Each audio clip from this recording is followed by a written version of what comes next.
Boleh.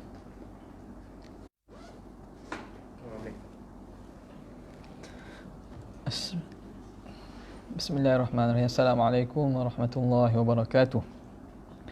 Alhamdulillahirabbil alamin wa afdhalus salati wa atammut taslim ala sayyidina Muhammadin asyrafil anbiya'i wal mursalin wa ala alihi wa sahbihi ajma'in.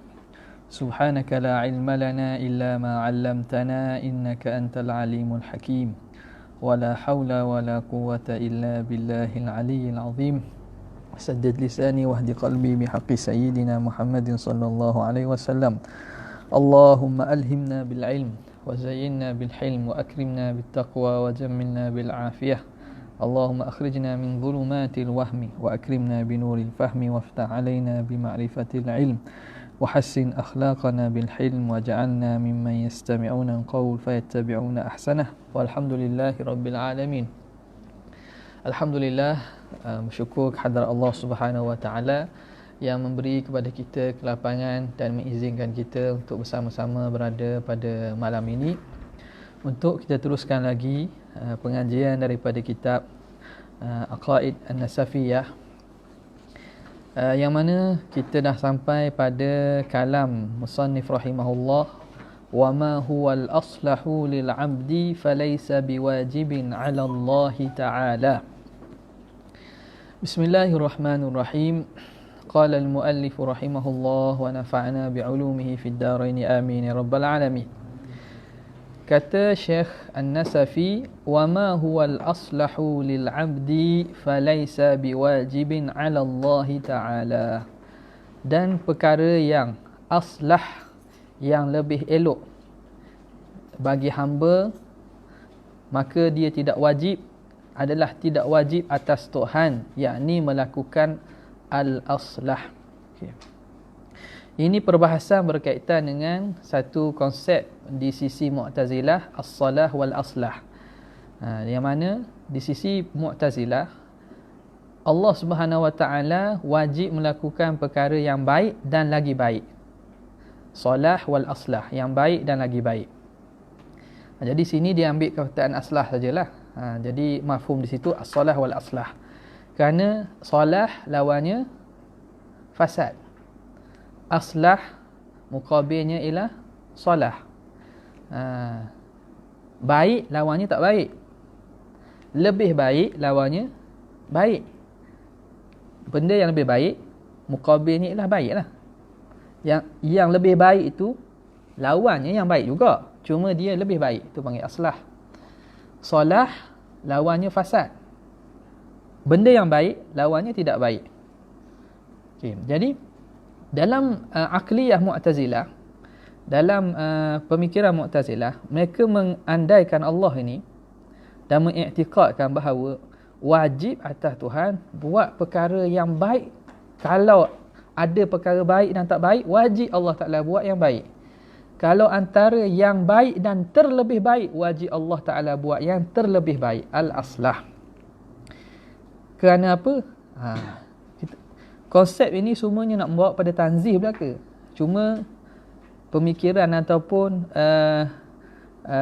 dalil mereka itu mereka tak nampak. Ini yang kita kata kadang-kadang orang yang bijak pandai, Mu'tazilah, al-jabbar, aqlun jabbar. Tapi apabila hidayah Allah tak dibuka kepada mereka, mereka kadang tak nampak benda begini. Jadi dalam aspek nak menyucikan Allah Ta'ala, mereka kata mustahil lah Allah Ta'ala buat perkara hina-hina, perkara yang fasad. Sebab itu Allah tidak layak dengan ketinggian, tidak layak dengan keizzah, dengan keagungan Allah Subhanahu Wa Ta'ala. Maka untuk mengelakkan tu, mereka pun kata Allah Ta'ala wajib atas Allah Ta'ala as-salah wal aslah, membuat perkara yang baik dan lebih baik. Maka ini bertentangan dengan akidah ahli sunnah wal jamaah. Kerana apa? Kerana dia musannif kata laisa biwajibin 'ala Allah, tiada wajib atas Tuhan. Kerana tidak ada satu perkara yang wajib atas Allah Ta'ala. Maka ulama bincang sini, wajib ni wajib apa? Kalau Mu'tazilah kata wujubus salah wal aslah, wajib Allah Ta'ala buat yang baik dan lebih baik, Maka wajib ni wajib apa? Kalau wajib syar'i, wajib syarak. Maknanya siapa yang mewajibkan? Syari' lah. Dah tiada ada syari' kecuali Allah. Takkan Allah Ta'ala mewajibkan atas dia. Bila wajib, kalau tak buat, dosa lah maksudnya. Atau itu perbuatan yang kira satu kekurangan. Okey. Kalau wajib dengan maksud wajib akli, maka wajib akli perkara yang tidak ditasawurkan tiada. Makna mesti Tuhan buat. Tapi adakah berlaku sekarang, berlaku segala perkara yang baik dan lebih baik? Tentu kita jawab wakilnya, realitinya menafikan bahawa pada dunia ini, pada alam ni ada perkara yang tak elok berlaku. Ada perkara yang fasad, kefasadan berlaku. Tak? Jadi di manakah maksudnya? Dalam dua-dua penafsiran, wajib sama ada syariah atau akli mustahil. Maka tidak ada sesuatu yang wajib atas Allah Subhanahu Wa Taala. Tak? Kata Syekh Ibrahim Laqani, wa qauluhum inna salaha wajibu alaihi zawrun ma alaihi wajibu. Perkataan mereka Mu'tazilah, inna salaha wajibu, salah itu kebaikan, itu wajib atas Tuhan untuk melakukannya. Alaihi zawrun, itu satu pendustaan. Ma alaihi wajibu, tiada sesuatu yang wajib atas Tuhan. Macam mana dia itu Allah, tiba-tiba ada benda yang dia wajib buat? Makna ada kuasa lain, ada perkara lain yang menggagahkan dia, yang memaksa dia buat. Zawr itu satu penipuan, tak berlaku. Alam yarau ila mahul atfala wa shibhaha fahadhiril mihala. Tidakkah mereka melihat bagaimana ila mahul atfal, Allah Ta'ala mengenakan penyakit kepada budak-budak kecil.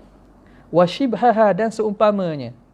Kalau kita tengok realiti alam kat dunia sekarang ni, banyak perkara-perkara yang tidak aslah dan tidak salih sekalipun. Budak kecil, dan contoh ni Syekh Ibrahim Laqani buat datang. Budak kecil yang tidak berdosa tapi lahir dengan penyakit. Kecil-kecil dah ada penyakit. Adakah itu soleh baginya? Ada itu aslah baginya? Tidak, tentu sekali. Sepatutnya dia lahir dalam keadaan sihat. Nampak? Maka realiti itu menafikan konsep solah wal aslah. Nak kata siapa buat tu? Budak kecil lahir dengan keadaan berpenyakit tu. Mak ayah dia ke? Tak ada mak ayah yang nak anak dia sakit. Tak ada mak ayah nak yang lahir dengan anak dia lahir dengan keadaan yang tidak cukup. Tentu sekali yang melakukannya Allah SWT. Jadi adakah wajib? Jelas-jelas bahawa tidak ada sesuatu yang wajib atas Tuhan untuk buat. Okey.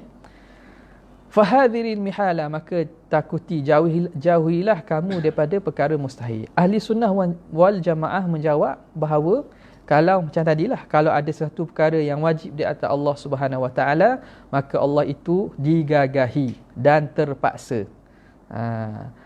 Kalau wajib dengan maksud wajib akli, maka realiti menafikan, kerana di sana ada berlaku kefasadan, ada berlaku perkara yang tidak elok berlaku di dunia ini. Okay. Dan ini juga yang menjadi kita kata asbab lah kepada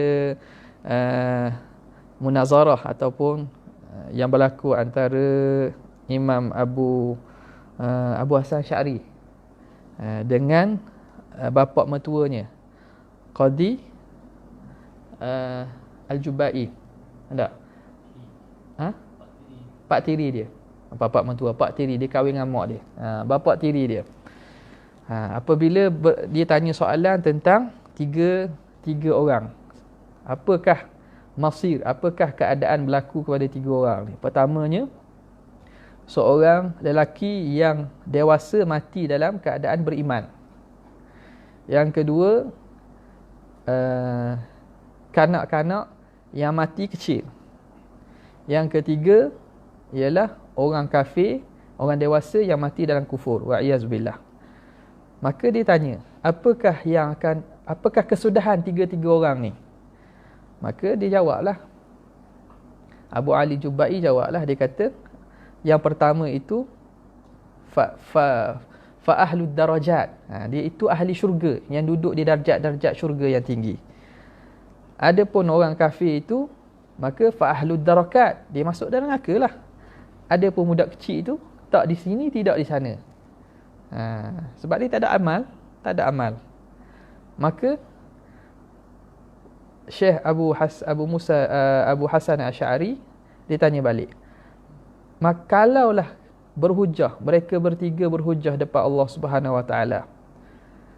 Kalau budak kecil itu jawab bertanya depan Allah Taala berhujah, wahai Tuhan, kenapa kamu matikan kecil? Kenapa tak biarkan aku ni dewasa sehingga aku dapat bersama masuk syurga bersama dengan orang dewasa-dewasa yang masuk syurga lain? Jadi Syekh jawab, kerana Allah Ta'ala akan jawab, kata, aku tahu kalau kamu dewasa kamu akan kufur, maka lebih elok kamu mati kecil supaya kamu tak masuk neraka. Lalu Syekh Abu Hasan Asy'ari tanya lagi, dah apa akan dijawab oleh Tuhan bila bertanya kepadanya oleh lelaki kafir yang mati dewasa itu, wahai Tuhan, kenapa kamu tidak matikan aku dalam keadaan kecil supaya aku tak masuk neraka? Adalah lebih elok bagi aku mati kecil daripada aku dewasa masuk ahli neraka. Lebih elok daripada itu matikan aku ketika kecil. Senyap dia. Waqafa himaru syekh ala atabah. Makna sekat tak boleh jawab lah. Syekh Abu Hasan kata, Syekh tak boleh nak jawab lah. Masalah nak jawab macam mana? Asasnya salah wal aslah tu di sisi Allah Ta'ala wajib. Kalau ikut kaedah itu, sepatutnya lelaki tadi Allah Ta'ala matikan dia kecil. Tapi kenapa dia dihidupkan dalam keadaan dewasa dan mati dalam kufur? Sepatutnya lebih aslah dimatikan kecil. Sebab itu konsep salah wal aslah ini tidak mustahil bagi Allah Subhanahu Wa Taala lah. Jadi musannif menyebut perkara ini untuk merak kepada kaedah yang dipegang oleh Al-Mu'tazilah. Habis.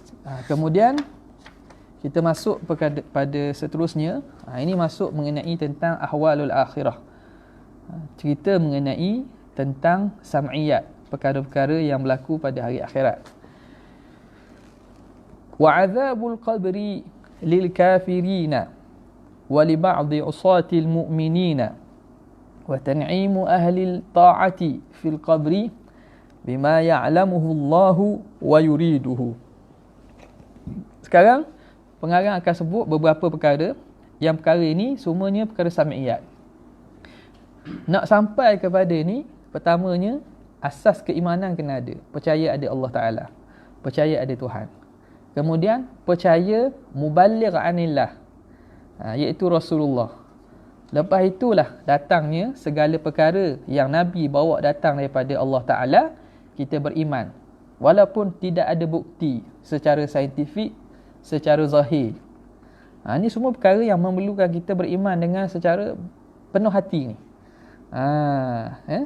Jadi kalau di kalangan perbahasan akidah, perkara ini mudah je, maknanya biasanya tidak berapa khilaf lah. Sebab nas Quran hadis selesai, kita sepakat kan guna tu. Adapun yang perbahasan panjang sikitnya biasanya bab ilahiyat lah. Bab ilahiyat tu dari segi sifat Tuhan, perkara yang berkaitan Allah Subhanahu Wa Taala. Adapun bab sam'iyat ni banyakkan terimalah. Wa azabul qabri lil kafirin, dan azab kubur bagi orang kafir. Wa li ba'dhi usatil mu'minin, dan bagi sebahagian ahli-ahli maksiat di kalangan orang beriman. Pertama nak mengisbatkan azab kubur.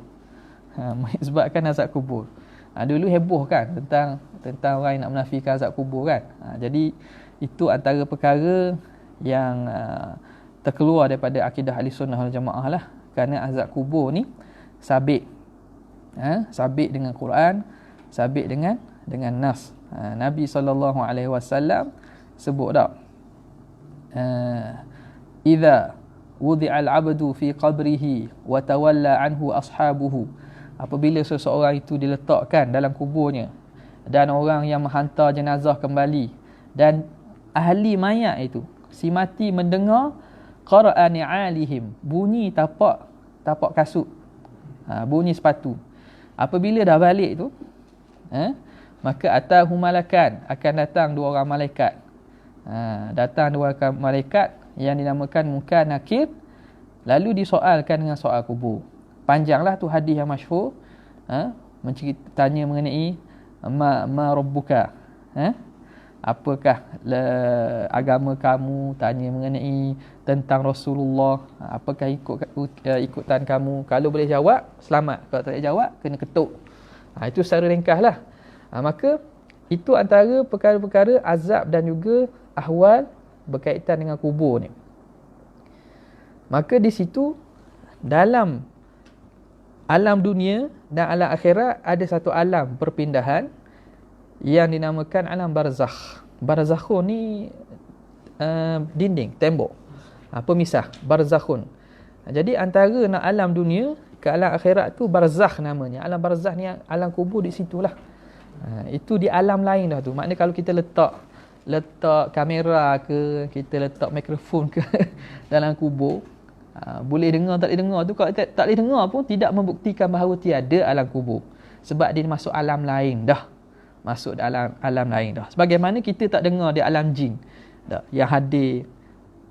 Kalau jin hadir mana-mana program lah tak. Ada jin dia cakap sama dia. Kenapa kan? Kita tak dengar kan? Tak dengar. Tapi tak ada ke? Tak. Benda tu ada. Jadi berhajat kepada kita terima dengan sebulat hati. Sabit bagi orang kafir.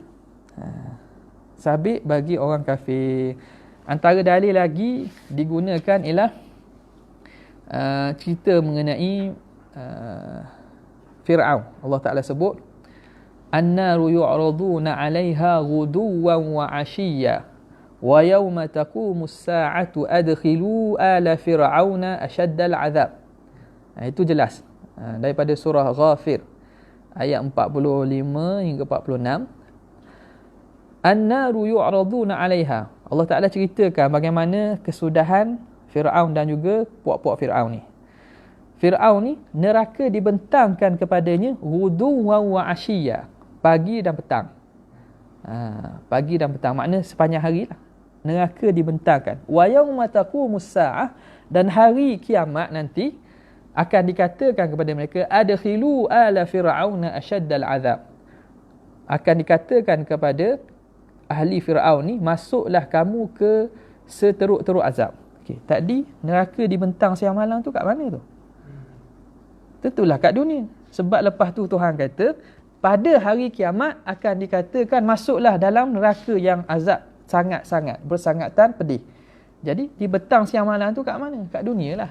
Maknanya ada di sana pembalasan awal sebelum mendapat pembalasan yang hakiki di akhirat nanti. Okey, dan hadis-hadis lain banyaklah menceritakan tentang sabitnya azab kubur. Wali ba'di usatil mu'minin, dan sebahagian usatil mu'minin, pelaku dosa ataupun ahli maksiat di kalangan orang beriman. Ini juga musannif datangkan dengan ba'du, sebab bukan semua ni, sebab boleh jadi diampun. Tak. Nabi SAW satu hari berjalan melalui dua kubur. Nabi SAW kata, Inna hadhani yu'adzabani wa ma yu'adzabani likabir. Tak. Dua orang ini, mereka ni sedang diazab, dan dia tidak diazab pada perkara besar. Amma ahaduhuma fakana yamshi bin namimah, wa ammal akharu fakana la yastatiru min baulihi, ataupun la yastanazzah min baulihi. Dua kubur ni, kubur orang beriman tu, Nabi kata ni sedang diazab ni. Salah seorang dia ni kat dunia dulu suka bawa fitnah. Bawa fitnah. Fitnah yamshi bin namimah ataupun yas'a bin namimah. Sekarang ni buat fitnah tak payah jalan. Sebab FB dah ada. Tak. Media masa senang. Buat fitnah lagi senang tu. Kalau dulu kalau kita nak fitnah, pergi rumah sebelah, pergi kedai kopi, circle kita tu dah. Kalau 10 orang, 20 orang banyak tu lah. Ini beribu-ribu, berjuta-juta yang baca kita punya status, kita punya tu, kita memfitnah, kita buat ini, maka sama lah. Jaga-jaga. Kesannya sangat besar. Fakana ahaduhuma yamshi bin namimah. Dia ni suka mengadu domba, dah, mempelagakan orang. Dan yang seorang lagi, la yatanazzah atau la yastatiru minal baul. Dia tidak berjaga-jaga dalam masalah bersuci. Kecing tak basuh. Nampak? Pergi kat tanda hawam, kat berdiri, buka zip, pacar je. Tak. Basuh bila tak tahu. Basuh bila tak tahu. Buka zip, pacar je. Sama macam orang lain. Nampak tak? Auratnya tak terjaga. Jadi itu kena jaga tu. Sebab itu azab neraka. Nabi sebut la yu'adzabani fi kabir. Dia tidak diazab pada perkara besar. Besar apa? Besar pada sangkaan dia. Dia ingat perkara kecil je. Alah, bukan besar pun, kencing diri je pun, bukan orang tengok pun. Contohlah tak. Ataupun benda kecil-kecil je kan. Status FB je, share je, like je. Tapi rupanya benda itu besar di sisi Allah Ta'ala. Sebab itu dia azab. Lalu Nabi ambil pelepah tamar, Nabi belah dua, Nabi pacak. Nabi pacak. Okey. Daripada hadis itu banyaklah dari segi fiqhnya hukum meletakkan pokok ataupun benda-benda hidup untuk di atas kubur. Di ulama kiaskan ataupun keluarkan hukum daripada situ. Okey. Ba'di usatil mu'minin. Adapun yang dimaafkan itu tak kenalah. Orang yang nak azab kubur ni, dia kata kalau Tuhan kata sebab pembalasan tu hari akhirat, kenapa dekat kubur ni kena azab? Kena azab. Kena nikmat. Boleh mana kakak dia kan salah soalan dia. Dia bukan keadilan. Adil lah tu. Dia kat kubur ni sebagai apa ni, masyarakat dunia lah. Masyarakat dunia belum sabit kes lagi, tapi dah heboh dah. Nampak tak? Dah kena siasat, kena penjara, kena tahan reman. Itu belum lagi hukuman tu. Nampak tak? Nampak ke? Jadi sekarang ni duduk di reman tu, duduk penjara tu, tujuannya nak menyiasat, nak benda tu. Tapi itu dah azab dah. Dah seksa dah. Jadi pensabitan azab kubur ni ialah dengan nas. Maka kita kata adil tak adil? Adil lah. Kenapa tidak adil? Ni orang yang bersalah. Allah Ta'ala tunjukkan dulu ataupun rasakan dahulu sebahagian yang dia akan rasa sebenarnya, azab sebenarnya pada hari kiamat. Tak ada masalah. Dan bukan soal adil tak adil, kita sendiri pun hukum dunia pun orang buat macam tu kan. Dan dia tu orang yang layak untuk dikenakan hukum. Okey. Wa tan'imu ahli ta'ati fil qabri bima ya'lamuhu Allah wa yuriduhu. Dan memberi nikmat oleh Allah akan ahli ta'at. Idhafat masdar kepada maf'ul tu. Memberi nikmat oleh Allah akan ahli ta'at fi qabri, di dalam kubur, bima ya'lamuhu Allah, dengan apa yang Allah Ta'ala tahu dan apa yang diingini oleh Allah Subhanahu Wa Ta'ala. Ini juga nikmat kubur ada. Bukan sekadar azab saja, nikmat pun ada. Nikmat pun ada. Ahli orang mati syahid duduk dalam mulut burung, dia dapat makan daripada makanan syurga. Orang yang suada, orang yang berbahagia, ahli syurga, Allah Ta'ala akan buka dalam kuburnya pintu daripada pintu syurga. Dia dapat dah merasa nikmat-nikmat sedikit-sedikit tu dah ada dah. Okey. Wa su'alu munkarin wa nakirin. Ini rasa mudah sangatlah. Bab-bab samiat ni kebanyakan biasa kita dengar lah. Biasa kita dengar. Tidak menafikannya kecuali orang-orang yang ingin pelik daripada orang. Sama sekarang ni, lebih-lebih lagi keterbukaan dalam masalah agama ni kan. Tak pelik lah. Satu hari nanti dulu pun ada kan, menafikan azab kubur. Ni mungkin kalau kita minta jauh lah, pahaman ni tak pelik. Sebab itu kalau kita baca pun, dia semakin menambahkan keimanan kita. Kerana kita tak nafi. Mungkin benda ni kadang-kadang, benda yang tak laku kat tempat lain, kat kita jadi laku. Pandangan-pandangan yang pelik-pelik, yang ditolak di negara Arab, dekat negara-negara luar, tiba-tiba masuk Malaysia jadi laku. Masuk Malaysia jadi laku. Qadiani ke apa kan? Sebutlah sikit lah. Benda yang ditolak oleh ulama tiba-tiba laku. Beberapa figure-figure yang ditolak oleh ulama-ulama, ada bermasalah, masuk kat Malaysia, orang Malaysia suka pula, anggap dia sebagai tokoh dan seumpamanya. Jadi kadang-kadang apa tujuannya? Kita nak pelik daripada orang ke nak apa?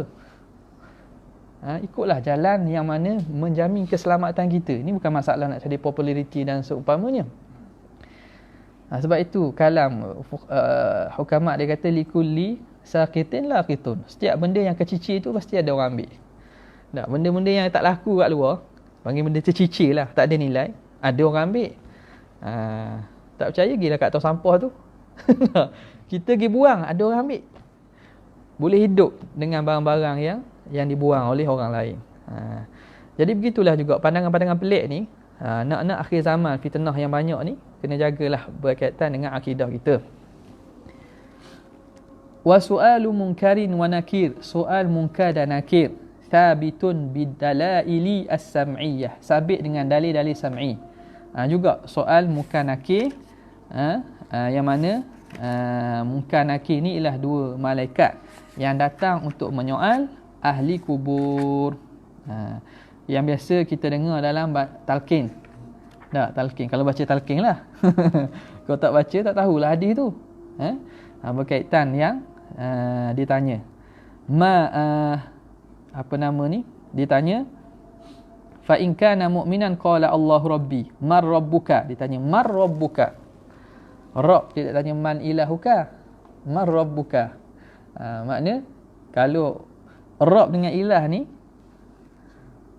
dari segi dia kalimah yang maknanya samalah. Walaupun dari segi aspek Rabb merujuk pada rububiyah, ilah merujuk ilahiyah, tapi mafhumnya itu kembali kepada Tuhan yang satu juga. Maka man rabbuka, siapa yang mengaku Allah Ta'ala tu Tuhannya, boleh jawab lah. Orang Kristian boleh jawab? Kristian boleh jawab man rabbuka? Tak boleh lah. Orang syirik pun tak boleh. Tak boleh jawab. Dah orang yang bukan Islam, yang tahu bahawa agama Islam tu betul, boleh jawab depan malaikat? Tak boleh. Sebab yang jawabnya bukan mulut, ataupun bukan daripada iradat dia tu. Makna amalan dia jawab, i'tiqad dia tu jawab. Tak? Orang-orang yang talih, yang tahu tentang Islam, oh ni masuk kubur, tiba-tiba malaikat datang, ni nak jawab macam soal ni. Dia baca hadis ni kan. Tak boleh. Kalau iman mati bukan dalam keadaan iman, tak boleh jawab dia. Tak boleh jawab. Man rabbuka, siapa Tuhan kamu? Kalau beriman dia kata Allahu rabbi, Allahu rabbi. Fayaqulani lahu, maka berkata lagi, ma kunta taqulu fi hadzal rajul, apa yang kamu kata bagi lelaki ni, ya Nabi Muhammad lah. Orang beriman akan jawab huwa Rasulullah, huwa Rasulullah. Lepas tu tanya lagi, wa ma yudrika, macam mana kamu tahu? Orang beriman akan jawab, qara'tu kitaballah wa amantu bihi wa saddaqtu, aku baca kitab Allah, aku beriman dan aku membenarkan. Kemudian diseru daripada langit, an sadaqal abdu, betul lah hamba ini terselamat, mukmin. Adapun orang munafik, orang kafir, bila ditanya marabuka, tak tahu. La adri, aku tidak tahu. Aku tidak tahu. Samalah juga bagi jawapan pada soalan-soalan lain, mereka tidak tahu. Lalu orang ini akan diazab oleh Allah Subhanahu Wa Taala dalam kubur, menunggu pada hari kebangkitan. Okey, terus kita seterusnya munkar nakir sabit dengan dalil sam'iyah. Kemudian ulama bincang, adakah di soal budak kecil kena soal tak? Ini ada khilaf di kalangan para ulama, yang asahnya as-sibyan tidak disoal, budak-budak kecil tidak disoal, sebab dia bukan mukallaf. Bukan mukallaf. Okey. Begitulah juga beberapa lagi, antaranya para anbiya, para syuhada. Para syuhada pun selamat daripada soal kubur. Seorang nabi seorang sahabat bertanya pada Rasulullah SAW, ya Rasulullah, ma balul mu'minin yuftanuna fi quburihim illa syahid. Orang Islam ditanya, difitnah, diuji dalam kubur kecuali asyahid, orang mati syahid. Nabi kata kafa bi bariqatis sayfi ala ra'sihi fitnah. Memadalah kilauan pedang di atas kepala orang mati syahid itu sebagai fitnah dah. Sebab tu dia tidak diuji lagi, tidak disoal dalam kubur. Okey. Begitulah juga antara lain lagi orang yang meninggal pada hari Jumaat. Ni yang selamat daripada azab kubur ni. Orang yang sentiasa membaca surah Al-Mulk pada setiap malam. Baca surah Al-Mulk. Orang yang mati sakit perut, mati ketika ta'un, ni termasuk pada golongan-golongan yang dikata syahid akhirat. Syahid akhirat ni. Okey. Dan juga yang membaca surah Qul huwallahu ahad ketika sakit nak mati dia. Orang yang membaca surah Qul huwallahu ahad banyak kali ketika sakit nak mati. Ini termasuk di kalangan orang-orang yang terselamat daripada azab kubur. Kemudian wal ba'tsu haqqun. Kebangkitan itu benar. Wal waznu haqqun. Bangkit al-ba'tsu ni, kalimah al-ba'tsu ni bangkit daripada kubur, bangkit daripada kubur, bangkit balik ba'ts. Kalimah yang seumpama dengannya ialah an-nashr atau an-nusyur, an-nashru, al-ba'tsu wan-nashru. Al-hashru ni halau, dihalau ke tempat untuk dihisap. Wal waznu haqqun. Seterusnya waznu haqqun. Proses penimbangan itu waznu. Mizan itu alat timbang. Wal waznu yawma idzinil haqq. Menimbang amalan itu benar, hak. Ni kalau ikutnya dalam syarah daripada Aqaid Nafsafiyah, mereka bawalah iskal yang datang daripada Mu'tazilah. Kerana Mu'tazilah kebanyakan ni beberapa masalah lah. Contohnya mizan, dia kata waznu ni ialah hanya keadilan Tuhan, bukan proses penimbangan tu. Sebab dia kata kenapa nak timbang-timbang lagi, Tuhan dah tahu. Nampak? Tuhan dah tahu. Al-Sunnah kata tak ada masalah, Allah Ta'ala kata nak timbang, Allah Ta'ala nak timbang, ni timbang lah. Hikmatnya apa? Hikmatnya nak menzahirkan bukti, menunjukkan bukti. Contoh qadi, Tok Qadi, dia tahu dah bersalah tu bersalah, tapi kenapa dibicarakan lagi? Nak menunjukkan lagi keadilan Tuhan. Ditunjukkan ini awak buat begini. Ini buktinya, ini saksinya. Maka itu lebih mengukuhkan terhadap apa yang kes yang dibawa tu. Jadi Allah Ta'ala bila dia kata berlakunya waznu, timbangan amalan itu, dan juga mizan itu ada, maka berlakulah. Cuma dibincangkan pula apa yang ditimbang itu. Apa yang ditimbang? Amalan ditimbang. Ini ada beberapa pandangan. Ada yang mengatakan amalan itu sendiri ditimbang. Yang kedua yang ditimbang, mengatakan yang ditimbang tu ialah kitab amalan tu. Kitab amalan. Dan ada yang mengatakan bahawa amalan itu akan dirupakan dalam bentuk fizikal lalu ditimbang. Dan ada kata yang ditimbang tu orang tu sendiri. Orang tu duduk macam naik apa? Alat penimbang sekarang ni kan. Masuk atas tu pijak, naik tinggi, berat, kolesterol. Apa lagi? Keluar belaka kan. Apa secara tafsirnya itu ulama khilaf, maka itu termasuk dalam furuk lah tu.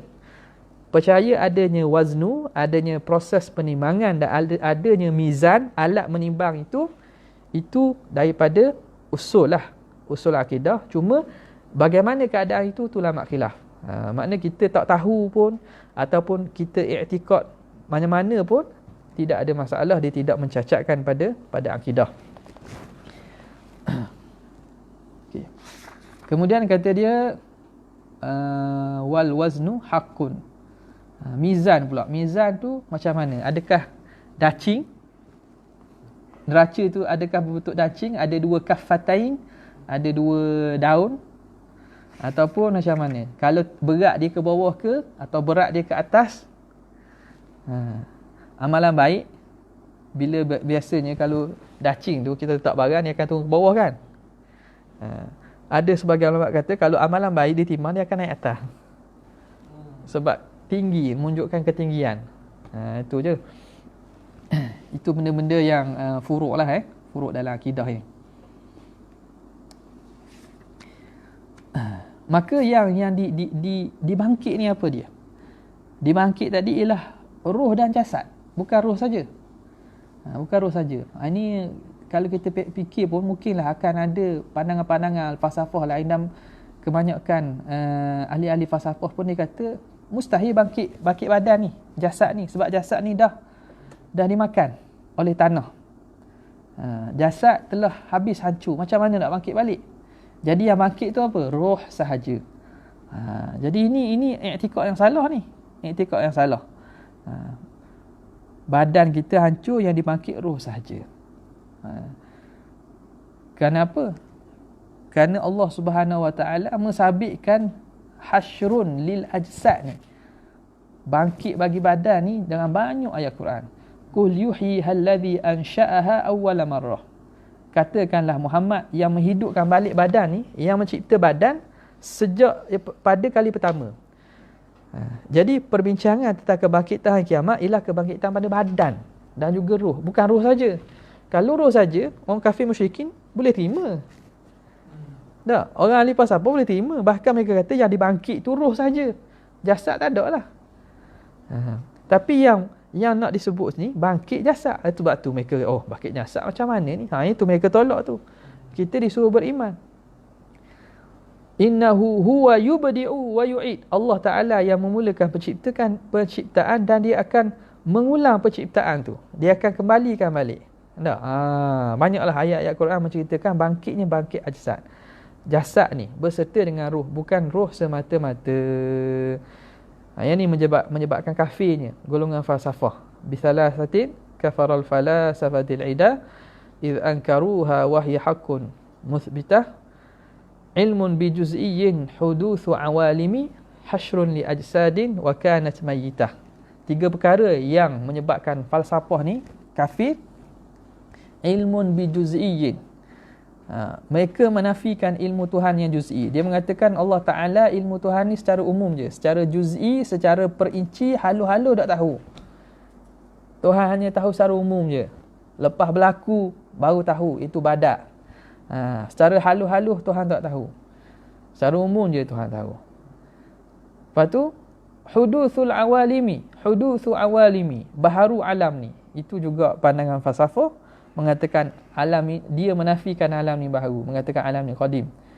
Yang seterusnya hasyrun li ajsadin wa kanat mayyitah, bangkit bagi jasad-jasad yang telah mati. Mereka menafikan kebangkitan jasad yang telah mati ni. Jadi kebangkitan itu berlaku dengan banyak ayat Quran. Dalam hadis Nabi sallallahu alaihi wasallam sebut, yuhsyarun nasu yaumal qiyamati hufatan uratan ghurla. Akan dibangkitkan manusia pada hari kiamat dalam keadaan berkaki ayam. Uratan, tidak berpakaian. Ghurla, berkulub. Tahu? Tak dikatan kan? Makna jasad badan tu kembali balik. Qalat Aisyah. Lalu Aisyah tanya. Aisyah masa tu muda kan? Jadi dia dengar kata manusia bangkit dalam keadaan telanjang. Aisyah tanya, "Ya Rasulullah, ar-rijalu wan nisa yanzuru ba'dhum ila ba'd." Lelaki perempuan ni tengok, masing-masing tengok ke? Tak. Jadi tidakkah maksudnya situ tak ada syahwat ke kalau bangkit dalam keadaan telanjang tu? Nabi SAW kata, "Ya Aisyah, al-amru ashaddu min an yanzura ba'duhum ila ba'd." Wahai Aisyah, situasi perkara itu lagi berat daripada seseorang nak melihat pada orang lain. Maknanya ketika tu orang tak layan dah. Orang tak layan dah. Macam kita lah. Tak? Kalau naik kereta kan. Naik kereta dengan ada apa-apa. Apa nama ni? Tepi jalan. Orang pakai seksi kan. Kalau jenis mata keranjang tu memang tengok lah. Tak? Tapi katalah masa bawa kereta tu. Kita tangan kita berdarah ke, kita kemalangan ke, sempat ke tengok orang tu kat tepi? Tak sempat. Tak fikir pun. Ataupun kita nak pergi hospital cepat ni, kita bawa siapa-siapa, orang kita kasih kita bawa siapa, tengok dah sempat tengok orang-orang pakai tak elok tepi jalan, tak sempat, tak fikir dah. Sebab apa? Perkara yang kita ada tu lagi penting. Begitulah juga masa hari akhirat itu tidak ditengok lagi. Kat dunia memanglah tak. Benda itu menimbulkan syahwat. Tapi akhirat tidak ada lah. Okey. Kemudian wal kitabu haqqun. Kitab. Ini kitab apa ni? Ini kitab catatan amalan. Kitab catatan amalan itu juga benar. Jadi catatan yang ditulis oleh para malaikat ini dicatat setiap hari, tiap-tiap hari. Sentiasa dicatat. Dan diberi bagi orang beriman daripada tangan kanan, dan orang kafir dan orang yang munafik diberi daripada tangan kiri atau daripada belakang. Tangan kiri atau daripada belakang. Jadi kitab dia itu akan datang daripada pihak belakang atau pihak kiri. Fa amma man utiya kitabahu bi yaminihi fasawfa yuhasabu hisaban yasira. Wa yanqalibu ila ahlihi masrura. Ila akhiril ayah. Orang yang diberi kitabnya daripada tangan kanan, maka dia akan mendapat hisab yang ringan, mudah, dan dia akan kembali kepada ahli keluarganya dalam keadaan gembira. Dalam ayat lain, fa amma man utiya kitabahu, mana ni? Fa amma man utiya kitabahu bi yaminihi fayaqulu ha umqra'u kitabiyah. Itu ayat lain pula. Wa amma man utiya kitabahu wara'a dhahri, diberi daripada belakang. Itu tanda bahawa dia masuk di kalangan ahli neraka. Wal iyazu billahi ta'ala. Okey. Wal kitabu haqqun was su'alu haqqun. Soal apa ni? Ini soal hisab. Hamba akan dihadapkan, didirikan di depan Allah untuk dihisab. Hisab amalan satu. Itu juga benar. Wal haudu haqqun, dan haud telaga Nabi itu haqqun, benar. Jadi telaga ni Allah Subhanahu Wa Taala sebut dalam Quran, inna a'tainakal kautsar. Sebahagian daripada ulama menterjemahkan al-kautsar itu al-khairul kathir, kebaikan yang banyak. Sebahagiannya menamakan kautsar itu ialah nama bagi telaga Rasulullah sallallahu alaihi wasallam. Dalam hadis yang sahih disebut haudhi masiratu syahrin. Telagaku besarnya, luasnya jarak perjalanan sebulan. Hujungnya sama. Wa ma'uhu abyadu minal laban, airnya lagi putih daripada susu. Wa rihuhu atyabu minal miski, baunya lagi harum daripada kasturi. Wa kizanuhu aktsaru min nujumis sama, dan juga gelas cawannya itu lagi banyak daripada bintang di langit. Wa man syariba minhu fala yadhma'u abada, siapa yang minum daripadanya tidak akan dahaga selama-lamanya. Jadi yang dapat minum ni siapa ni? Khasun, al-mu'minun al-khas, orang mukmin yang khusus. Makna akan ada orang mukmin tak boleh minum. Yang dalam hadis lain, Nabi SAW, malaikat halau daripada datang selagi Rasulullah SAW. Ini orang-orang mambadda'a, orang yang membuat bid'ah, mereka-reka dan merosakkan agama Rasulullah SAW. Ini berat ni. Jadi yang dapat minum tu ialah orang khusus di kalangan orang beriman. Moga-moga Allah Ta'ala jadikan kita di kalangan mereka yang dapat minum daripada telaga dan daripada tangan Nabi SAW. Yanalu syurba minhu qaumun wafau. Dalam Jawharah kan, yanalu minhu qaumun wafau bi ahdihi. Itu orang yang membenarkan janjinya, mengikut sunnah Nabi SAW. Kalau tidak, kena halau je. Yanalu syurbatan minhu qaumun wafau. Okay. Kemudian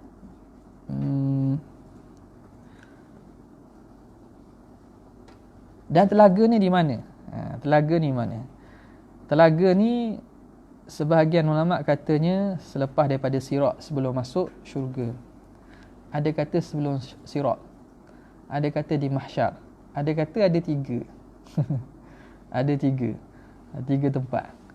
Ala kulli hal, di mana-mana pun ada, dia itu sumbernya daripada sungai, daripada dalam syurga. Okay.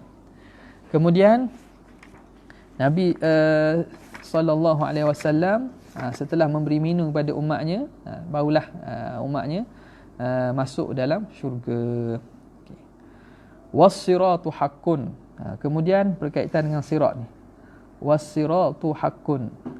Sirat, titian itu benar. Titian tu. Jadi bila sebut titian, makna titian lah, jambatan lah. Dia ni Mu'tazilah, dia takwil belaka. Dia kata tak perlu. Kenapa nak perlu macam ni? Kita beriman dengan apa yang Tuhan sebut. Tuhan sebut ada titian, ada jambatan, maka kita berimanlah sebagaimana Allah Ta'ala sebut. Bercanggah dengan ayat Quran yang kata masuk syurga ni ramai. Bukan seorang-seorang dalam tersebut. Betul? Setanapun kan. Ramai. Jalan sirat seorang-seorang, betul? Masuk ramai-ramai. Ayat tu Ustaz. Ayat yang kata masuk ramai tu. Masuk ramai lah masuk. Seorang, bukan seorangnya masuk syurga. Ayat dalam Quran tu dia kata masuk berkumpulan. Berkumpulan. Jadi lepas pada sirat nak masuk syurga tu, kan Nabi tunggu umat dia umat yang lalu kan. Lepas tu siapa yang buka pintu syurga? Nabi. Dan umat Nabi ada belakang kan. Masuk ramai. Imanuna bihaudhi khairi rusli hatmun kama qad jaa fi naqli yanalu syurba minhu qaumun yanalu syurba minhu aqwamun wa fau bi ahdihi wa kul yuzadu man taghaw. Jadi antara perkara yang beriman ialah haud. Sirat ni ada hadis dalam Bukhari ya, riwayat berapa tahun? Menaik berapa tahun? Menaik, lepas tu melintang dan juga menurun. Dalam hadis yang diriwayatkan dalam Imam Muslim rahimahullah, Nabi SAW sebut, yadribullahu jisra jahannam. Allah Ta'ala akan bentangkan jisir, kita panggil jambatan ni, di atas neraka jahannam, bawah itu neraka. Fa akunu ana wa ummati awwala man yujizu. Aku dan umatku orang pertama yang akan melepasi, akan mengharunginya. Wa du'aur rusuli yauma idzin Allahumma sallim sallim. Doa para nabi ketika tu, ya Allah selamatlah. Wa bihi kalalibu mithlu syauki sa'dan. Di atas jambatan itu, atas titian tu, titian sirat. Titian sirat bukan titian siratal mustaqim. Dan orang kata titian siratal mustaqim, dia gabung dengan ayat Quran, ihdinas siratal mustaqim. Itu siratal mustaqim itu dinul Islam. Titian sirat aja, bukan siratal mustaqim, titian sirat sahaja. Jadi ada pencakup yang mana umpama duri pokok sa'dan. Dari pokok sa'dan. Boleh cek dalam ni dia pokok yang ada kat padang pasir. Dia ada buah berduri tu. Carilah, boleh tengok gambar dia. Apa nama ni, dia panggil syauki sa'dan, pokok sa'dan. Ada sakap kata ayat dia, wasiqal ladzina taqaw rabbahum ila jannati zumara. Wasiqal ladzina kafaru ila jahannami zumara. Zumar beramai-ramai. Bukan sirat seorang. Dah masuk syurga, bukan tak ada sebut langsung. Masuk ramai-ramai ya, tak ada masalah. Lepas sirat, yang tak lepas jatuh dalam neraka. Lepas itu, yang lepas tu masuk syurga. Tak ada canggah kan? Tak ada canggah. Ni kadang-kadang kita bila tidak ada pandangan secara universal ataupun secara pandangan apa? Holistik maksudkan kan. Tak ada nas-nas kan. Jadi kadang kita nampak ta'arud. Yang ni kita kena kembali pada ulama. Ulama kata tak ada ta'arud pun. Kita pandang pandangan juz'i itu menyebabkan kita kata ini bertentang dengan hadis ni. Hifzuddin bertentang dengan, tak ada bertentang pun. Hifzuddin agama Islam lah. Tapi dalam konsep agama Islam tu ada konsep meraihkan agama lain dengan maksud tidak menghalang orang bukan Islam dengan agama mereka, dan tiada paksaan dalam agama. Bukan makna diterjemahkan dengan ia akan jadi tanakut bila kata Hifzuddin tu agama Islam saja, tak. Hifzuddin agama Islam lah, din ya. Lakum dinukum waliya din. Okey. Sirat, kemudian wal jannatu haqqun, syurga itu haqqun.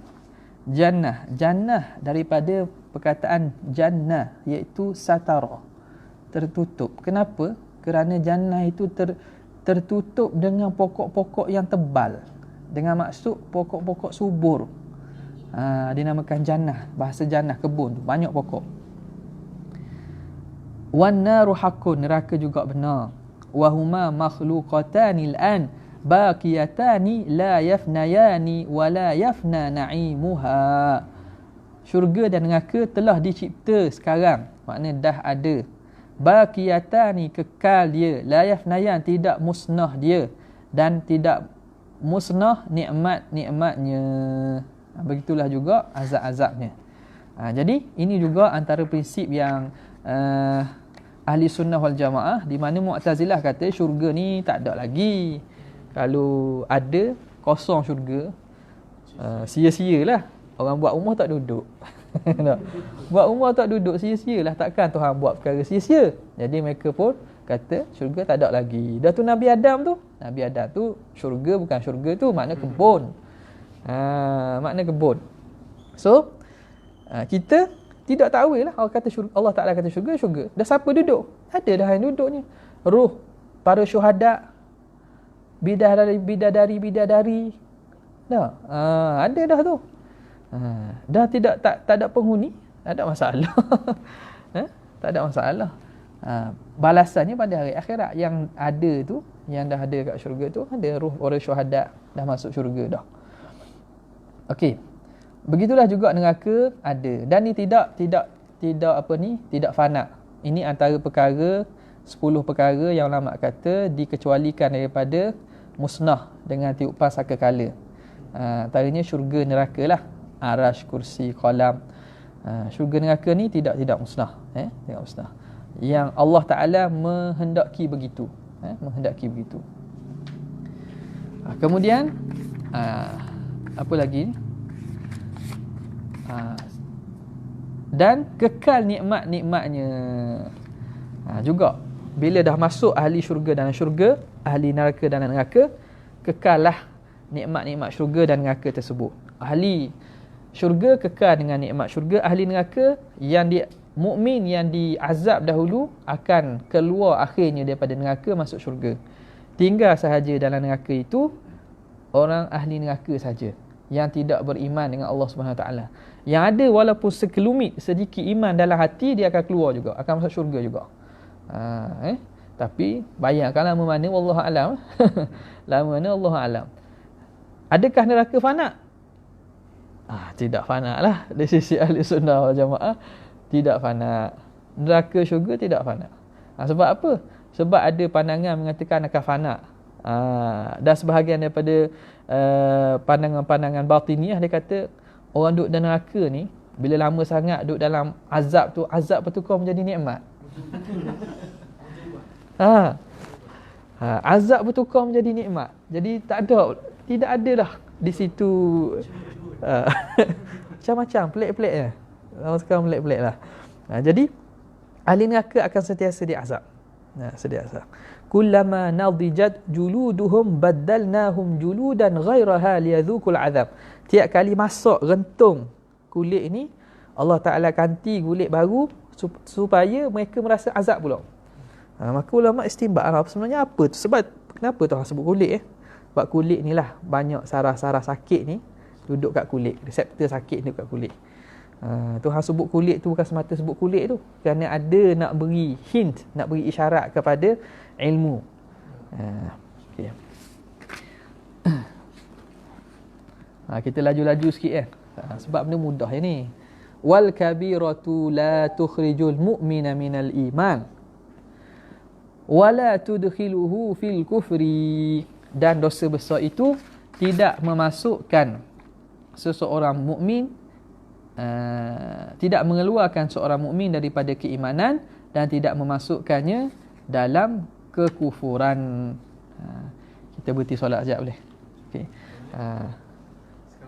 Sekarang 9.20. 9.20 kita berhenti kat untuk solat isyak, lepas tu kita sambung balik. Wallahu taala a'lam. Asal. Ya, sila. Boleh Pak. Sila tanya. Ustaz, macam mana yang dikatakan dengan roh tergantung? Ya lah. Roh tergantung lagi itu maksudnya kan? 10 minit. Bila mana Ustaz katakan yang kita sekali jasad dengan roh dibangkitkan sekali. Jadi kalau katakan roh tergantung, jadi roh tak masuk ke dalam jasad kan? Tergantung itu kat dunia tu. Mana roh tergantung tu, roh tu tidak diterima dan duduk dalam iliyyin.